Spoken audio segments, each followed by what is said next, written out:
Annika Wells, facing fresh scrutiny over her use of taxpayer funds with more expenses revealed this morning. We now know the Sports Minister charged Australians nearly $1,000 to have a a Commonwealth car wait 7 hours for her while she attended a tennis final in 2023. She also billed taxpayers for travel to Melbourne in November of that same year when she attended a birthday party for the late Labor MP Peter Murphy, along with 2 official events. Colleagues such as Tanya Plibersek, Alicia Payne and Marielle Smith, who also attended that party, all paid their own way, interestingly enough. For their take, let's bring in Daily Telegraph journalist James Willis and the founding director of Western Sydney Women, Amanda Rose. Good morning to you, Amanda. What's your take on all this? Look, it's a mockery of the everyday person that is struggling to pay their bills, struggling to pay their rent. And a really good point was made of other ministers aren't doing this, right? I know ministers that walk to events, drive themselves to events. So this is someone who does not know how to, respect the Australian community, but also manage their money. The fact that they think they can spend, thousands of dollars on their husband to join them on a trip to go to... Look, I have no problems. Let's just say I have no problems with the perks that come with the job. Free tickets to, events, Sports Minister, that's fine.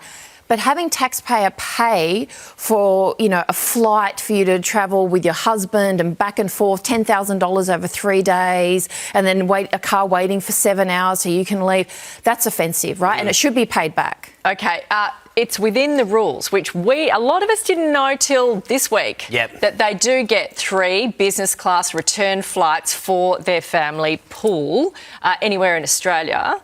Because they work weekends. What do you think of this? Well, I think basically even the flights to New York, which were for 3 people, was more than what some people earn in a calendar year.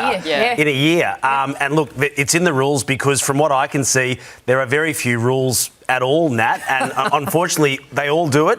The coalition was just as bad when they were in power, and to be honest, there's politicians that know the rules and their entitlements more than their own job. They tiptoe on the line at all times. I would ask Annika Wells, if she was paying for it, would she allow a chauffeur to wait all that time while she was at the Australian? And the answer is, of course, not. No. But, when it's not your money, it doesn't really matter, and they just sign these things away. But you know what? She's not the only one. They've all done it, and I feel like these stories come up every 6-12 months. And we talk about Comcars, we talk about, staff entitlements and all that sort of thing.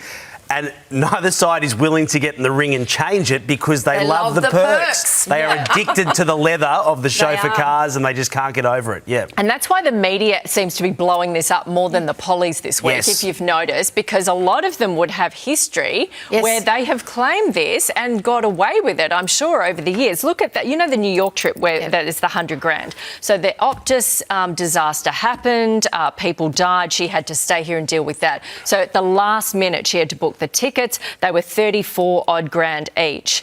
As we asked a minister yesterday, if that was your small business, you've got a small business, if that was your small business, something happens, the last minute flights happen and you go, oh, it's 34 grand return, what do?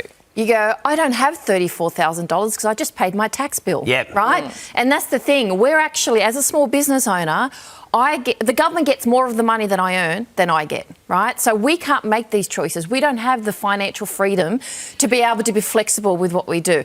I think the issue here is the fact that there's a massive disconnect from all politicians and the everyday person. Now, if they were put in mechanisms to say, if we're having to spend extra money, it has to be with a small business, or if we're doing something, we have to make sure it gets approved, or we pay for half of it. If they put in some effort to say that we actually are trying to make sure they're bringing the cost down, people wouldn't hate it as much. Okay, on the flip side, devil's advocate, the Prime Minister and the Minister have said this is within the rules. We are allowed to do this. She has done nothing wrong, and also this was a big important policy. We were taking it to the world. We're going up against Meta and all the big tech giants, so we had to send her there to help for that. Yeah, that's fine, and maybe she could have flown business, but did the 2 staff have to fly business? I mean, even if this was a large size business business, someone in a corporate would have said, hey guys, this is going to cost us almost 100 grand on flights. Yeah. Do you mind flying coach for one of the legs, or, you know, we're going to do this another way? I mean,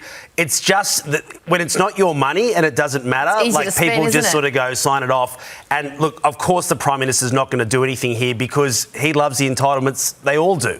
They once they get in, this is just sort of half of the course. Perks are fine, but that whole that they've done nothing wrong doesn't mean it's not unethical. Yeah. And I think that's the wrong with society in general. It's like, oh, hang on a minute, if I'm making sure that I'm following the rules and I'm doing nothing wrong, it's like people with taxes, right? They'll find loopholes and all this to avoid paying taxes. Big companies do this all the time. I'm not doing anything wrong, but it's unethical. And I think that's the problem. She also didn't declare all those tickets until last minute when the paper made inquiries to her. I would also note, Nat, that every time you do one of these stories, MPs will say to you on the phone, hey, have a look at this person's declarations from last quarter, have a look at the opposition, and they're always telling you to look elsewhere. But, I mean, it's a big problem. I don't think it passes the pub test anymore. Well, and have times changed? The rules were put in a long time ago.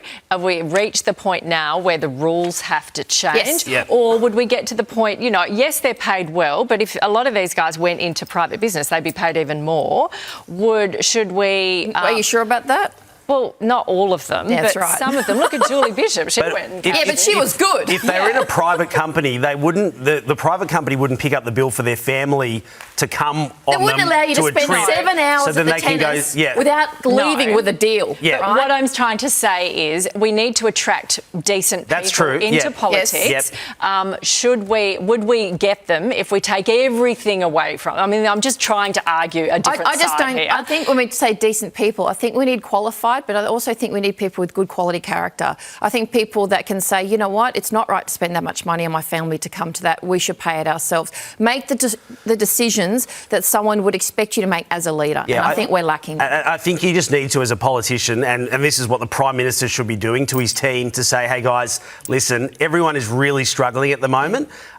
Just be very careful with every expense, every car, because we're all being watched. And, you know, yesterday Jim Chalmers said, I'm sorry, there's no more energy bill relief. We can't afford to give everyone some money off their energy bill. You know, we might not get an interest rate reduction either. And meanwhile, we've got MPs spending $1,000 for a chauffeur to wait in Melbourne. Yeah. It's not good enough. It's not good enough. And it needs to change. It does. I agree. And a $1,700 drinks and dinner package in Paris. Yeah. No. Tell us what With the ambassador. I mean, Give me a break. a couple of bottles of Chandon. Maybe they did all the drinking. Okay, thanks, guys. Tell us what you think. Here, Chevo.